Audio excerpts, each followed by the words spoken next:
Welcome student, सक्सेसच्या सगळ्या स्टुडंट्सना पुन्हा यूट्यूबच्या आपल्या ऑनलाईन लेक्चरमध्ये स्वागत आहे. तर लेक्चर बघताय ना, बघायलाच पाहिजे आणि त्यातून तुमची स्वतःची काही नोट्स तयार करा. प्रत्येक लेक्चरमध्ये मी तुम्हाला ते सांगतच असतोय. तर सध्या बाजारामध्ये आपले टेक्स्टबुक्स जे आहेत ते उपलब्ध झालेले आहेत. तामोलकर, तानवडे किंवा इतर कुत्र असेल त्या ठिकाणी तुम्ही ते घेऊ शकता. बघा, मी तुम्हाला रेफरन्ससाठी राहील. ज्यावेळेला आपल्याला क्लासेस घ्यायची परवानगी मिळेल त्यावेळेला आपण लगेच लेक्चर चालू करणार आहे. पण सध्या तुम्हाला जर पाहिजे असेल तर माझ्याकडे मेसेज आलेले आहेत, सर्व आता पुस्तकं उपलब्ध झाले आहेत. ते तुमच्या रेफरन्ससाठी असेल तर तुम्हाला व्हिडिओ समजून आणखी सोपं जाईल. पण सगळ्यांनी शेवटपर्यंत नक्की ते पीसीएमपीचे बघत चला. रोटेशनल डायनामिक्सच्या बाबतीत बोलायचं झालं तर आपण रोटेशनचे डिटेल्स बघायला लागलो. रोटेशन मध्ये आपण बघितले की जर सिमेट्रिकल ऍक्सिस असेल आणि त्याचा मोमेंट ऑफ इनर्शिया काढायचा झाला तर आपण ते इंटिग्रेशनच्या मार्गाने आपण काढू शकतो, बरोबर आहे. पण जर असिमेट्रिक ऍक्सिस असेल, असिमेट्रिकल ऍक्सिस असेल तर त्यावेळेला आपल्याला प्रिन्सिपल ऑफ किंवा थिअरम ऑफ पॅरलल ऍक्सिस किंवा थिअरम ऑफ परपेंडिक्युलर ऍक्सिसचाच वापर करावा लागतो. तर आपण मागच्या लेक्चरला थिअरम ऑफ पॅरलल ऍक्सिस आठवते का बघा सगळ्यांना. थिअरम ऑफ पॅरलल ऍक्सिस, तर हा एनी ऍक्सिस असेल, ओ सेंटर ऑफ मास असेल सी, हे दोन्ही ऍक्सिस एकमेकांना कसे आहेत, पॅरलल आहेत. यांचं डिस्टन्स काय h. त्यावेळेला त्या आयओ चा फॉर्म्युला जो आहे म्हणजे तुमच्या moment of inertia of any point about any point I O is equal to काय होतं, I C plus ms square. It is called as theorem of parallel axis. हे झालेलं आहे. तर आज आपण असं बघणार आहे थिअरम ऑफ परपेंडिक्युलर ऍक्सिस. बघा आपण काय बघणार आहे, थिअरम ऑफ परपेंडिक्युलर ऍक्सिस. तर आपल्याला हे दोन थिअरम्स आहेत, स्ट्रेट आणि दोन्हीला पण आहे. थिअरम ऑफ परपेंडिक्युलर ऍक्सिस दोन असल्यामुळे प्लुरल फॉर्म परॉपोजिट it is called as axis. त्यामुळे ऍक्सिस असं म्हटलं पाहिजे. मग त्याच्या नावात असं आहे, जसं ह्याच्या नावामध्ये होतं थिअरम ऑफ पॅरलल ऍक्सिस, म्हणजे इथं पॅरललचा काहीतरी संबंध होता. जसे दोन ऍक्सिस काय होते, पॅरलल होते, तसं याच्यामध्ये परपेंडिक्युलर काहीतरी असणार आहे. आता हा जो थिअरम आहे हा कशाबद्दल आहे, तर हा थिअरम आहे प्लेन लॅमिना बद्दल आहे. लक्षात घ्या, कशाबद्दल आहे, plane lamina. What is plane lamina. आता प्लेन लॅमिना म्हणजे रिजिड बॉडीज आहे. व्हॉट इज प्लेन, या ठिकाणी प्लेनचा अर्थ गुळगुळीत, सपाट म्हणजेच प्लेन. What is lamina. लॅमिनाला आपण मराठीमध्ये काय म्हणू शकतो, चकती म्हणू शकतो, की ज्याची लांबी जास्त आहे, थिकनेस जाडी कमी आहे. थोडक्यात हे जर तुम्ही हाताचा कागद बघितला त्याची लांबी जास्त आहे, थिकनेस कमी आहे. जसं आपण चकत्या, आपण काकडीच्या चकत्या करतो, टॅमॅटो चकत्या करतो, तर त्याच्यामध्ये थिकनेस कमी असते, पापूद्र आपण म्हणतो. That is called as plane lamina. म्हणजे याच्यामध्ये बॉडी कशी असली पाहिजे, प्लेन लॅमिना सारखी असली पाहिजे, थोडक्यामध्ये थिकनेस कमी असली पाहिजे. मग आता मला सांगा, ती जी बॉडी आहे ती मी आडवी जर पकडली, एनी शेप बॉडी, थोडक्यामध्ये मी असं पकडलं तर लक्षात ठेवा आपल्याकडे नेहमी तीन ऍक्सिस असतात, एक्स वाय झेड, आणि तिन्ही ऍक्सिस नेहमी एकमेकांना कसे असतात, परपेंडिक्युलर असतात. हे सगळ्यांना आपल्याला आठवीपासून माहिती आहे. तर आता मी ह्या ठिकाणी काढतो बघा. समजा हा ऍक्सिस आहे वाय, हा ऍक्सिस आहे एक्स. आता मला सांगा एक्स आणि वाय ऍक्सिस हे कसे आहेत, यांचं दोन वैशिष्ट्य म्हणजे काय सांगणार सांगा.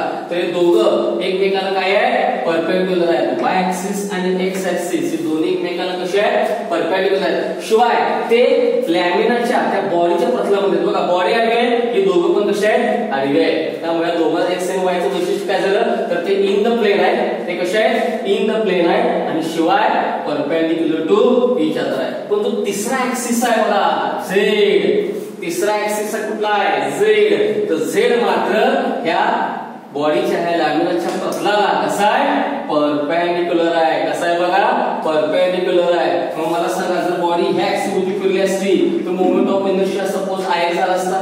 समजा बॉडी ह्या ऍक्सिस भोवती फिरली असती तर त्याचा moment of inertia I Y झाला असता. आणि समजा बॉडी ह्या ऍक्सिस भोवती फिरत असेल म्हणजे झेड भोवती, तर त्याचा moment of inertia I Z असणार आहे. मग आता मला सांगा, एक्स आणि वाय हे ऍक्सिस कसे आहेत, इन द प्लेन आहे, पण झेड ऍक्सिस कसा आहे, परपेंडिक्युलर टू द प्लेन आहे. झेड ऍक्सिस कसा आहे, परपेंडिक्युलर टू प्लेन, आणि ह्याचाच मोमेंट ऑफ इनर्शिया आपल्याला काय करायचा आहे, काढायचा आहे. म्हणून याला नाव काय आहे, थिअरम ऑफ परपेंडिक्युलर ऍक्सिस. काय नाव आहे आपल्याला, is name is the theorem of perpendicular axis. कारण हे तिन्ही पण एकमेकाला परपेंडिक्युलर आहे आणि शिवाय आय झेड ह्या प्रतलाला परपेंडिक्युलर आहे. किती सोपं आहे बघा. ही बॉडी म्हणजेच काय रिजिड बॉडी पण विड्थची जाडी कमी आहे. सो प्लेन लॅमिना काय म्हणतो तुम्ही, it is the plane lamina. तर लक्षात कसं ठेवायचं बघा, लक्षात ठेवायचं सोपं आहे. Iz is equal to Ix plus Iy. लक्षात ठेवायचं सोपं आहे बघा. Iz is equal to Ix plus Iy. मग आता हे स्टेटमेंट लिहिताना कसं लिहायचं बघा. The moment of inertia of plane lamina, लक्षात घ्या, moment of inertia of plane lamina about, आता कोण आहे Z म्हणजे perpendicular axis. Z म्हणजे कसं आहे, perpendicular axis is equal to the sum of moments of inertia. बघा, sum of moments of inertia about two mutually perpendicular axis. X and Y कसं आहे, mutually perpendicular, आणि शिवाय कसे आहे, in the plane of the lamina. हे दोन्ही कसे आहेत, in the plane of the lamina. म्हणजे जे दोन ऍक्सिस उरलेले आहेत ते परपेंडिक्युलर टू इच अदर आहेत आणि in the plane of the lamina त्यांच्या दोघांच्या बेरजेवर असते. अजून एक गोष्ट लक्षात घ्या बघा, या तिघांचं इंटरसेक्शन एकाच पॉइंटला आहे. म्हणजे तिन्ही एकाच बिंदूत जात आहेत. ते इंटरसेक्ट ऍट सेम पॉइंट. त्याला आपण काय म्हणतो, द ऍक्सिस आर कॉन्ग्रुएंट म्हणतो. म्हणजे तिन्ही ऍक्सिस कसे असले पाहिजे, कॉन्ग्रुएंट. असं नाहीये ना झेड इकडे आहे, एक्स इकडे चालू आहे, वाय इकडे चालू आहे, असं नाहीये. तिन्ही कुठे आहे, एकाच पॉइंट वर आहे, त्याचे त्यांचं समान छेद आहे. त्याला आपण काय म्हणतो,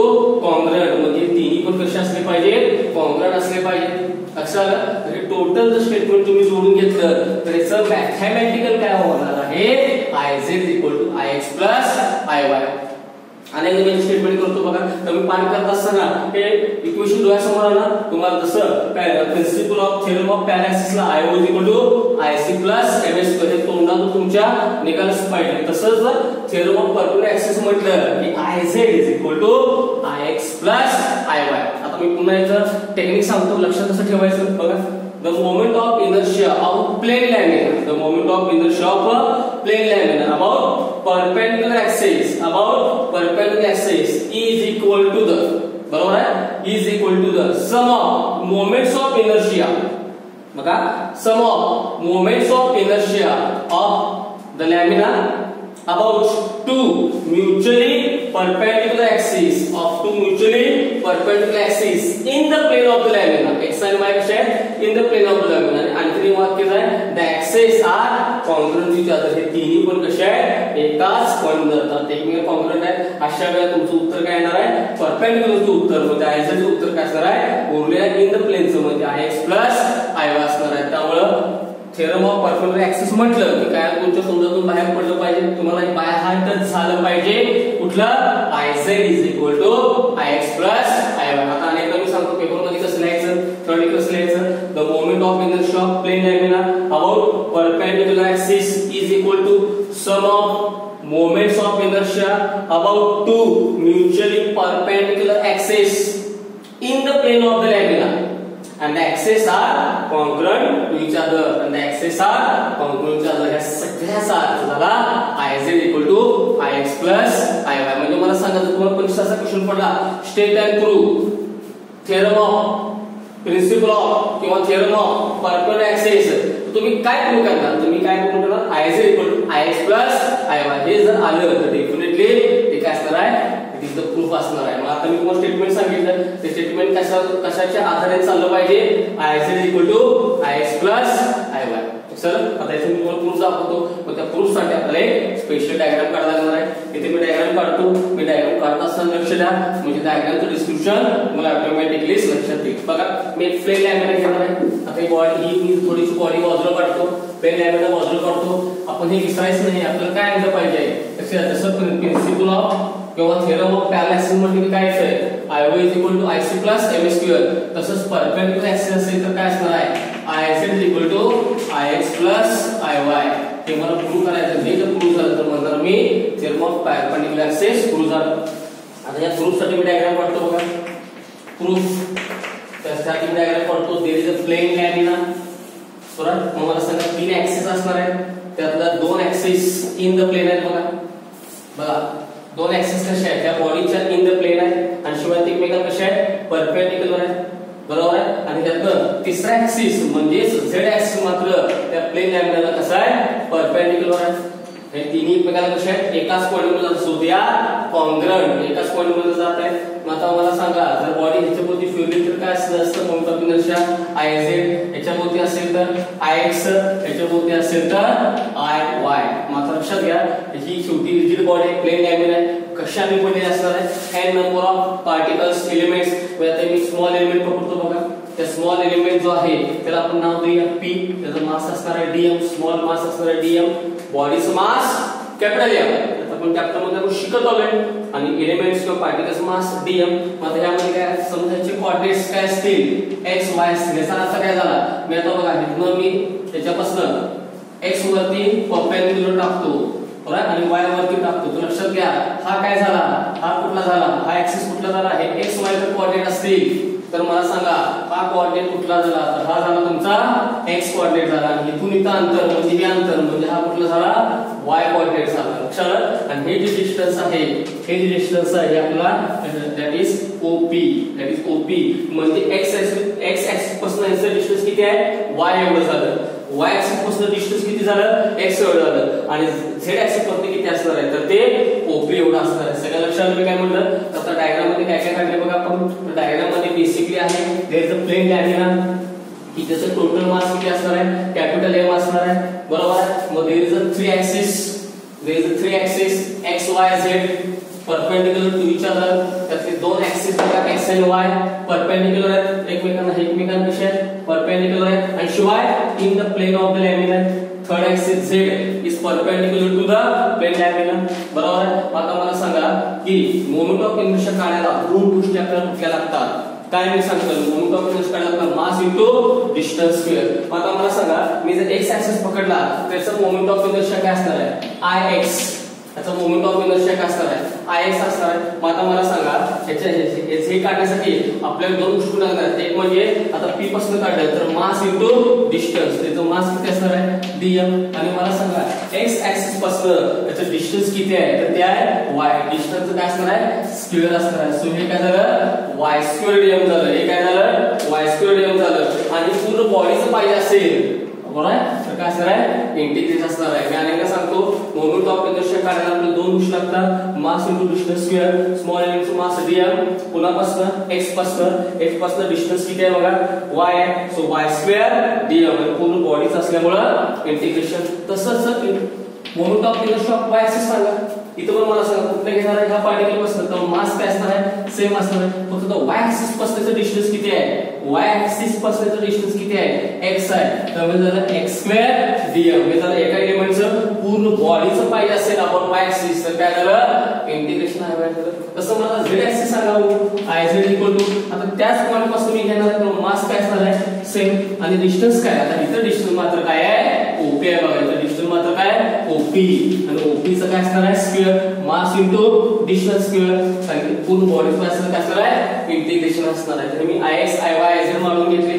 आता मला सांगा जर हा x असेल आणि हा जर y असेल तर हा y असतो हा पॅरलल हा पुन्हा काय झाला y झाला. हे एकमेकांना कसे परपेंडिक्युलर, तेव्हा हा काय झाला राईट अँगल ट्रायंगल झाला. मग हा झाला त्याचा काय हायपोरन झाला. राईट अँगल ट्रायंगल प्रमाणेच काय असणार सांगा, राईट अँगल ट्रायंगल प्रमाणे काय असणार आहे, थोडक्यात त्याचं काय असणार आहे दोन्हीची बेरीज असणार आहे. मी थोडक्यामध्ये मला सांगा OP² काय म्हणू शकतो, OP² काय असणार आहे x² y². बघा फ्रॉम फिगर जर तुम्ही फिगर वर बघितलं आणि तर बघा हा x आहे, हा जो y असेल तर हा पॅरलल पण काय झाला y आणि x हे एकमेकांना कसं आहे परपेंडिक्युलर आहे. मग हा काय झाला हायपोरन. मग पायथागोरस प्रमाणे OP² काय झाला x² y². दोन्हीकडचे इंटिग्रेशन करतो, विथ रिस्पेक्ट टू dm, दोन्हीकडचे इंटिग्रेशन करतो विथ रिस्पेक्ट टू dm. बघा प्रत्येक फॅक्टरचं इंटिग्रेशन करतो विथ रिस्पेक्ट टू dm, दोन्हीकडचं integrating both side with respect to dm. मग मला सांगा इंटिग्रेशन OP² dm म्हणजे कोण आहे Iz, correct. Integration x² dm म्हणजे कोण आहे Iy, इंटिग्रेशन x² dm म्हणजे कोण आहे Iy आणि इंटिग्रेशन y² dm म्हणजे कोण आहे, इंटिग्रेशन y² dm म्हणजे कोण आहे तर तो आहे x आहे. मग मला सांगा थोडक्यात आपण लिहिलं Iz काय झालं Ix Iy.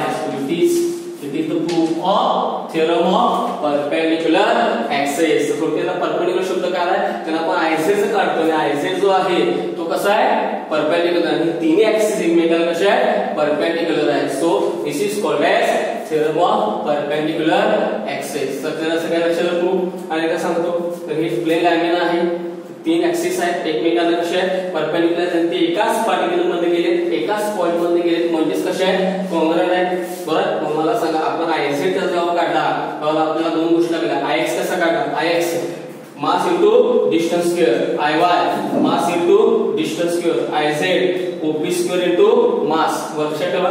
मग आता इथे पायथागोरस करून तुम्हाला x square plus y square म्हणजे कोण आहे ओपी स्क्वेअर. दोन्ही साठी इंटिग्रेशन केलं मला काय मिळालं, I z equal to I x plus I y. It is called as theorem of perpendicular axis. लक्षात ठेवा. जेव्हा आपण मोमेंट ऑफ इनर्शिया काढायचा असतो सिमेट्रिकलचा, तेव्हा आपण 2 थेरमचा यूज करत असतो. जेव्हा आपण 2 थेरम यूज करत असतो, एक म्हणजे कुठला असतोय, एक असतोय principle theorem of parallel axis आणि दुसरा असतोय प्रिन्सिपल ऑफ परपेंडिक्युलर ऍक्सिस असतोय. लक्षात आलं याच्यामध्ये त्या दोन्ही साइन आपण असिमेट्रिकल ऍक्सिस आहे तो काढत असतोय. लक्षात आलं याच्यामध्ये. लक्षात हे दोन्हीचा पण आपण यूज करू शकतो. मग आता हा एक आपला टप्पा महत्त्वाचा पूर्ण झाला. ह्याच्या सहाय्याने तुम्ही एनी शेपचं असिमेट्रिकल ऍक्सिस काढू शकताय. तर लक्षात घ्या परीक्षेमध्ये या दोन्हीपैकी एक थेरम आपल्याला स्टेट आणि प्रूव्ह करायला विचारू शकतात. त्यात तोंडपाठ पाहिजे. थेरम ऑफ पॅरलल ऍक्सिस असेल तर सांगा बघू, थेरम ऑफ पॅरलल ऍक्सिस असेल तर तो असतो IO is equal to IC plus MS square. तोंडात तुमच्या बाहेरच पडलं पाहिजे. आणि थेरम ऑफ परपेंडिक्युलर ऍक्सिस असेल तर IZ equal to IX plus IY. हे पाठच करायचं आणि त्याच्या सहाय्याने आपण मग कुठल्याही असिमेट्रिकल ऍक्सिसचं मोमेंट ऑफ इनर्शिया कॅल्क्युलेट करू शकतो. लक्षात आलं. त्यानंतर आता जो पुढचा टॉपिक आहे तो अतिशय महत्त्वाचा आहे. बघा मी पुन्हा सांगतो 11व्या वर्षी शिकलो. एखादी बॉडी आहे त्याला जर मी फोर्स लावला, आता बॉडीचं मास सेम आहे, फोर्स लावला की बॉडी कशामध्ये येणार, वेलोसिटी मध्ये, मोशन मध्ये, लिनियर वेलोसिटी. लिनियर वेलोसिटी काय असणार v आणि मास इनटू वेलोसिटी म्हणजेच काय असतं लिनियर मोमेंटम. तर सिंबल काय होता p होता. आठवते का बघा, mass into velocity is called as linear momentum. p bar is equal to m v bar. तसंच तीच बॉडी जर मी रोटेशन मोशन मध्ये आणली तर इथं काय असणार, इथं काय असणार आहे लिनियर मोमेंटम असणार आहे. ह्याच्यामध्ये काय असणार आहे लिनियर मोमेंटम असणार आहे. तसं ह्याच्यामध्ये काय असणार आहे अँग्युलर मोमेंटम असणार आहे. फरक लक्षात घ्या. आपण याच्यामध्ये लिनियर आणि अँग्युलरचं किंवा रोटेशनचं शिकतोय बघा. लिनियर मोमेंटम असेल तर फॉर्म्युला काय असणार आहे मास वेलोसिटी. तीच बॉडी जर मी रोटेशन मोशन आले तर त्या ठिकाणी काय असणार अँग्युलर मोमेंटम. अँग्युलर मोमेंटमचा सिम्बॉल आहे L. अँग्युलर मोमेंटमचा सिम्बॉल आहे L. तर लक्षात घ्या. मला याची काय करायची आहे डेफिनेशन करायची आहे. मला काय करायचं डेफिनेशन. जर परीक्षेत विचारलं define angular momentum, define angular momentum, तर लक्षात घ्या त्याचं डेफिनेशन कशी करायची बघा. आता फॉर्म्युला ऍक्च्युअली असा आहे L bar is equal to R bar cross P bar. लक्षात घ्या हा याचा फॉर्म्युला आहे L bar is equal to R bar cross P bar. Physics मध्ये सिम्बॉल अतिशय महत्त्वाचे आहे त्यामुळे ते बाय हार्ट झाले पाहिजे. लक्षात घ्या. लिनियर मोमेंटम असेल तर त्याला P बार, अँग्युलर मोमेंटम असेल तर L बार. मग त्याचा फॉर्म्युला काय आहे बघा, म्हणजे कॉमन तुम्ही त्याला basic formula R bar cross P बार. R बार म्हणजे काय ऍक्सिस पासून डिस्टन्स. R बार म्हणजे काय ऍक्सिस पासून डिस्टन्स. त्याला आपण म्हणतो मोमेंट R म्हणतो. याला आपण काय म्हणतो मोमेंटम. आणि what is P bar, P bar is the linear momentum. तर मी आता इक्वेशन कसं करतो बघा, मोमेंट ऑफ लिनियर मोमेंटम कसं करतो बघा. हे त्याला मोमेंट R आहे तर मला म्हणतो मी मोमेंट ऑफ आणि P म्हणजे कोण आहे लिनियर मोमेंटम. लक्षात घ्या मोमेंट ऑफ लिनियर मोमेंट ही झाल्याची बेसिक डेफिनेशन घ्या. लक्षात घ्या the moment of linear momentum is called as angular momentum. Is called as angular momentum. हा फॉर्म्युला लक्षात ठेवा. हा झाला वेक्टर फॉर्म. आणि स्केलर असेल तर काय असणार आहे, स्केलर असेल तर काय असणार r p sin थीटा. तर आपण 11 शिकलोय ab sin थीटा असेल तर काय असते क्रॉस प्रोडक्ट. आणि प्रोडक्ट क्रॉस असेल तर पहिलं कोण दुसरं कोण. तर remember r bar is first, P bar is last. त्यामुळे पाठ करताना कसं करणार अँग्युलर मोमेंटम म्हणजे काय moment of linear momentum is called as angular momentum. Moment of linear momentum is called as angular momentum. म्हणजे याचा सिम्बॉल काय आहे L बार आहे. याचा सिम्बॉल काय आहे L बार आहे. मग आता लक्षात ठेवायचं आपल्याला जर डायमेन्शन करायचं तर SL करायचं काय करणार R म्हणजे मोमेंट ऑफ डिस्टन्स म्हणजे काय होणार आहे मीटर.